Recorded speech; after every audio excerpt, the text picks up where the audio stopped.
Assalamualaikum students. I hope you're fine. Welcome to Psychology with Muqaddas. Today we are going to do lesson number 5, that is evolutionary and genetic basis of behavior. This is about PSY 610 neurological basis of behavior. So evolution का topic start हो चुका है। यहाँ से evolutionary and genetic basis of behaviour यानी evolution क्या है, evolution brain की एवोल्यूशन, आपकी जो एवोल्यूशन मैन की एवोल्यूशन कैसे हुई, या यहाँ पर हम डार्विनियन का कॉन्सेप्ट एक जो है वो डिस्कस करेंगे कि डार्विन ने जो कहा था कि मैन जो है वो इवॉल्व हुआ है या ह्यूमन जो है वो इवॉल्व हुए हैं मंकी से, तो उस चीज़ का कॉन्सेप्ट है ये और उसको हमने स्टडी करना है। But we know that this is not true, ठीक है। As a Muslim we know that we are not evolve from monkeys, but we have to study this because it's scientific. So your exam, आपके exams में भी question आ सकते हैं इससे, तो उसके लिए ज़रा करना पड़ेगा इसको। तो मैन जो है वो होमोसेपियन, यहाँ पे बायोलॉजिकल डेफिनेशन देखें तो मैन को होमोसेपियन कहा गया है और उन्होंने यहाँ पर नेक्स्ट जो है वो उनकी डिस्टिंक्ट कैरेक्टरिस्टिक बताए हैं होमोसेपियन की। होमोसेपियन मीन्स ह्यूमन बींग्स की, मैन की। तो वो कौन से कैरेक्टरिस्टिक्स हैं? पहले तो ये है कि ये इंपॉर्टेंट क्वेश्चन है कि ह्यूमन की या होमोसेपियन के कैरेक्टरिस्टिक्स क्या हैं, और ये आपके एग्जाम्स में क्वेश्चन आ सकता है। देन इसमें से कुछ MCQs होंगे जो कि हाईलाइट कर दिए गए हैं। अब इसमें देखेंगे फर्स्ट ऑफ ऑल तो एनिमल जो है वो अपराइट वॉक पे, यानी only animal with an upright walk and true bipedalism, यानी कि ऐसा एनिमल, यहाँ पर उन्होंने टर्म एनिमल की यूज़ की हुई है ह्यूमन बीइंग के लिए। तो यहाँ पर आपने कंफ्यूज नहीं होना कि ये एनिमल्स के बारे में बात हो रही है, बिल्कुल भी नहीं, ये ह्यूमन बींग्स के बारे में बात हो रही है कि ह्यूमन बींग्स को एनिमल कहा गया है, साइंस ने एनिमल्स कहा है। तो अनफॉर्चुनेटली हमने थोड़ा सा उसको फॉलो करना है। तो एनिमल्स जो हैं अपराइट वॉक है, उनकी ट्रू बाइपेडलिज्म है, यानी कि सीधा चल सकते हैं वो, और पेल्विक बोन्स जो हैं वो भी हमारी चेंज हैं। एंड देन वर्टिब्रल कॉलम, यानी हमारे जो दूसरे एनिमल्स हैं उससे जो हम मंकी से कंपेयर करें तो हम ऐसे इवॉल्व हुए हैं, यानी हमारी सारी चीज़ें चेंज हो गई हैं मंकी से। तो बेसिकली ये पॉइंट है उनका। देन लैंग्वेज है कि लैंग्वेज हमारी इंटीग्रेटेड हो गई है सिस्टम, मीन्स अब जो मंकीज जो हैं वो उस तरह की लैंग्वेज, मतलब हमारी वाली लैंग्वेज नहीं बोल सकते, वर्ड्स का कैसे यूज़ करना है, एंड देन उसकी टोन जो है वर्ड्स की क्या होनी चाहिए, सब कुछ जो है वो हम लैंग्वेज में इवॉल्व किया है। एंड देन डोमेस्टिकेशन है next point. Specialize hunter gatherer roles हैं, यानी कि जो हंटर रोल्स हैं वो मेल को मिले हैं, जो गैदरर रोल्स हैं वो फीमेल को मिले हैं। इस तरह जो उनकी रिस्पॉन्सिबिलिटी हैं वो कैसे डिवाइड हुई हैं आपस में। एंड देन डोमेस्टिकेशन है। डोमेस्टिकेशन यानी एनिमल्स को हम वो लुक आफ्टर कर सकते हैं हम, तो पहले ये नहीं था। And then highly evolved complex societies हमारी बनी हैं। देन हम आपस में एक दूसरे को मार भी देते हैं without biological benefit. And then highly evolved abstract thinking है हमारी। और ये सारी चीज़ें जो हमारी जो ह्यूमन बीइंग है, जो मॉडर्न ह्यूमन बीइंग है, उसके सारे कैरेक्टरिस्टिक्स हैं ये।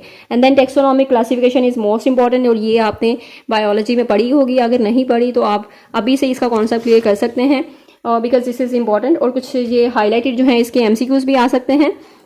इसमें आप देखें, इसमें क्लासिफिकेशन कर दी गई है। किंगडम में सारे ही यहाँ के लिविंग बींग्स इन्वॉल्व हैं, एनिमल्स हैं, जितने भी इस अर्थ पे लिविंग बींग्स हैं ना वो सारे किंगडम में आ जाते हैं। इसको इस तरह इन्होंने डिवाइड किया, आहिस्ता आहिस्ता इसको क्लासीफाई किया है। देन वो जो है वो एक स्पेसिफिक की तरफ आते हैं हम जनरल से। तो जनरल हमारे पास किंगडम है, जिससे हम ओवरऑल जितने भी लिविंग बींग्स हैं वो सारे किंगडम में आ जाते हैं। एंड देन फाइलम है। फाइलम में कॉर्डेटा यानी कि नोटोकॉर्ड जिसका होता है वो है उसमें इन्वॉल्व। देन सब फाइलम वर्टिब्रा यानी वर्टिब्रेट कॉलम जिसका है वो आ जाते हैं।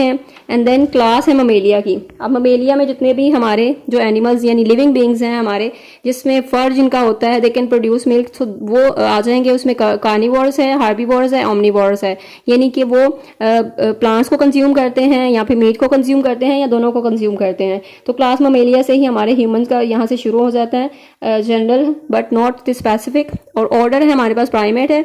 एंड देन फैमिली है होमिनॉइड्स की। होमिनॉइड्स की यहाँ से ह्यूमंस की फैमिली शुरू हो जाती है। देन जीनस और स्पीशीज जो है वो आपके स्पेसिफिक होमोसेपियन यानी कि मैन के बारे में बात हो रही है, मॉडर्न ह्यूमन के बारे में बात हो रही है, यानी कि हम जैसे इवॉल्व हुए हैं तो वो मंकी से या प्राइमेट से हम होमिनॉइड्स एंड देन होमोसेपियन की जानिब आए हैं। तो इस तरह हम इवॉल्व हुए हैं और हम मॉडर्न शेप में आए हैं। तो that is the scientific way of explaining things. तो ये आपने एज इट इज़ ही उसको याद करना है। और इसमें कुछ MCQs भी रिपीट होंगे, जैसे फाइलम में क्या आ जाता है, या क्लास ममेलिया किसे कहते हैं, ममेलिया कौन सा जो है वो बिलोंग करता है टैक्सोनॉमिक क्लासिफिकेशन में। तो ये चीज़ सारी जो है आपने देखनी है। स्पीशीज़ की डेफिनेशन आ सकती है कि बेसिक क्लासीफाइंग एनिमल हम करते हैं उसको अपेरेंट डिफरेंस बिटवीन स्पीशीज़, यानी कि स्पीशीज़ क्या है, जब हम देखते हैं कि क्लियर एंड अपेरेंट डिफरेंस है दोनों स्पीशीज़ में, वो चीज़ है। एंड देन फाइलेटिक स्केल क्या है, तो ऐसा स्केल जो कि order in terms of differential characteristic, यानी हम उसके डिफरेंसेस देखते हैं डिफरेंट ना स्पीशीज़ के दरमियान। एंड देन स्पीशीज़ स्पेसिफिक क्या है।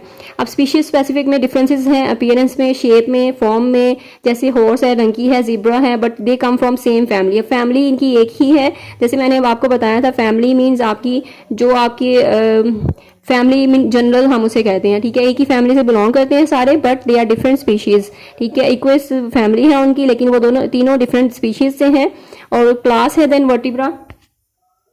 वर्टिब्रेट्स, ठीक है, जिनकी क्लास है वो दैट बियर देयर यंग, ठीक है, और ये क्लास ममेलिया की है और ह्यूमन बींग स्पीसीज से बिलोंग करते हैं। एंड देन ऑर्डर है, ऑर्डर में हम देखते हैं कि क्या हम फॉरेज यानी कि हंट क्या कर सकते हैं, फ्लैश वेजिटेबल ईटिंग क्या मतलब कार्निवोरस हैं, हर्बीवोरस हैं या ओमनिवोरस हैं। And then species don't interbreed, यानी कि स्पीशीज आपस में इंटरब्रीड नहीं कर सकती, जो कि अगर हम करवाते हैं जैसे कि हॉर्स है और डंकी का अगर करवाते हैं इंटरब्रीड, तो उनका जो है वो एक म्यूल जो है वो एक आएगा, जो कि जो फर्दर जो रिप्रोडक्शन है उसकी वो रुक जाएगी, तो जीन्स जो है वो प्रोपगेट नहीं करेंगे। तो that is why the species जो है वो इंटरब्रीड नहीं करवाते और नहीं कर सकते, बिकॉज दे उनके जो जीन्स हैं वो प्रोपगेट नहीं करेंगे और वो फर्दर जो है वो उनकी नस्ल जो है वो आगे नहीं बढ़ेगी। So that is the main concept. And then evolution of evolutionary theories, यहाँ पे लीनियस है, कॉम्टे जॉर्ज हैं, एंड लेमा की थेरी है, लाइसेंको की थेरी है, एंड देन डार्विन की है। यहाँ पे इंपॉर्टेंट क्वेश्चंस भी हैं, ये इसमें से मोस्टली एमसीक्यूज आ जाते हैं, हर स्टूडेंट को कोई ना कोई एमसीक्यूज इसमें से लाजमी आता है, वो चाहे क्विज में है आपके एग्जाम्स में भी आएंगे क्वेश्चंस। यहाँ पर जितने भी हाईलाइटेड हैं इन सबको आपने अच्छे तरीके से देखना है कि किसने कौन सा कॉन्सेप्ट दिया था और क्या क्या किया था। तो ये सारी चीज़ें जो एमसीक्यूज में लाजमी आती हैं। लीनियस है, तो लीनियस ने क्या किया था, लीनियस का बिलीव था कि animals created as one act of creation, species fixed and unchanging, यानी उसने कहा स्पीशीज जो है वो फिक्स होती हैं और वो चेंज नहीं होती, वो इवॉल्व नहीं होती, वो जैसी होती हैं वो वैसी ही रहती हैं, इंडिपेंडेंट क्रिएशन है। जबकि कॉम्टे जॉर्ज ने क्या कहा था, डीजनरेशन होती है वन स्पीशीज की और वो दूसरी जनरेशन बन जाती है, ठीक है, यानी दूसरी स्पीशीज बन जाती है, उसमें कोई चेंजेस आती हैं, एवोल्यूशन होती है, और ये उसका कॉन्सेप्ट था, यानी उसमें कॉन्सेप्ट ऑफ चेंज दिया था, जैसे कि degeneration of monkey into man, तो ये कॉन्सेप्ट उसने दिया था। और देन लेमार्क की है, लेमार्क ने कहा एक बुक्स जो लिखी हैं वो आपने बताना, फिलोसफी जोलॉजिक एक बुक है जो उन्होंने लिखी है। देन कॉन्सेप्ट ऑफ ट्रांसम्यूटेशन, अब ट्रांसम्यूटेशन का कॉन्सेप्ट किसने दिया, ये भी इंपॉर्टेंट एमसीक्यूज है, लेमार्क ने उसका कॉन्सेप्ट दिया था। एंड देन कि उसमें कॉन्सेप्ट क्या था कि एनिमल्स आर कॉन्स्टेंट फ्लैक्स, यानी कि वो चेंज होते रहते हैं एनिमल्स, और वो अपने इन्वायरमेंट के हवाले से अपनी जो आपकी स्पीशीज़ है जो एनिमल के हवाले से इन्वायरमेंट के हवाले से वो चेंज होती है, वो उस तरह जिस तरह वो सर्वाइव कर सकते हैं, जिस इन्वायरमेंट में वो अडॉप्ट कर लेते हैं वो चीज़ें, तो ये फर्दर हम उसको करेंगे, डिस्कस करेंगे, डिस्कवर करेंगे ये क्या चीज़ें हैं। एंड देन लाइसेंको के बारे में है, यहाँ पर लेमार्क ने एक और कॉन्सेप्ट दिया था, ग्रो एंड श्रिंक का concept of use and disuse, यानी जो बॉडी पार्ट अब यूज करते थे एनिमल्स वो ग्रो करता था, यानी जिस चीज़ को उनकी ज़्यादा ज़रूरत थी वो ग्रो करता था और जिस चीज़ की नई ज़रूरत थी वो श्रिंक हो जाता था, यानी इस तरह वो स्पीशीज़ जो है वो इवॉल्व कर रही थी और इस तरह वो चेंज हो रही थी आपस में।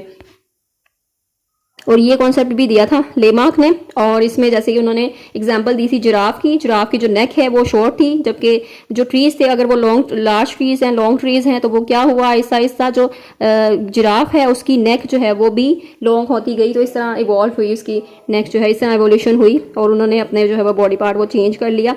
लाइसेंको की जो है वो उन्होंने कॉन्सेप्ट दिया था, theory of inheritance of acquired characteristics, यानी कि हम कौन से कैरेक्टरिस्टिक्स जो हैं वो अडॉप्ट करते हैं, कौन से कैरेक्टरिस्टिक्स हैं जो कि हम बाद में जो हमारा जो इन्वायरमेंट है वो हम पे इफेक्ट करता है और वो कैरेक्टरिस्टिक्स हम वहाँ से अडॉप्ट करते हैं, तो ये सारी चीज़ें। देन डार्विन है, डार्विन के बारे में आपने अच्छे से रीड करना है कि डार्विन ने गैलेक्टोस आइलैंड की जो है वो HMS बीगल के बर्ड्स जो थे उनको उन्होंने चेक किया था, वहाँ पर उन्होंने ट्रैवल किया है गैलेक्टोस आइलैंड पे, 9 फेमस वॉयजेज हैं उनकी, 22 ईयर्स उन्होंने उतना बहुत फेमस हैं, वो वेल डॉक्यूमेंटेड एविडेंस हैं, एनिमल स्पीशीज़ को उन्होंने स्टडी किया, हर आइलैंड पे उन्होंने चेक किया, एंड देन उन्होंने बुक लिखी ओरिजिन ऑफ स्पीशीज़ को, और उन्होंने इस तरह डिस्कवर किया था हमारा जो एवोल्यूशनरी डार्विन का जो एक एवोल्यूशनरी है कि एवोल्यूशन ऑफ ह्यूमन बीइंग, तो इस तरह उन्होंने सारा ये डिस्कवर किया था। और यहाँ पर जो कंक्लूजन ड्रॉन किया था उन्होंने, यहाँ पर ये 3 जो है इंपॉर्टेंट पॉइंट हैं जो कि आपके क्वेश्चन में आ सकते हैं। I hope I made it clear.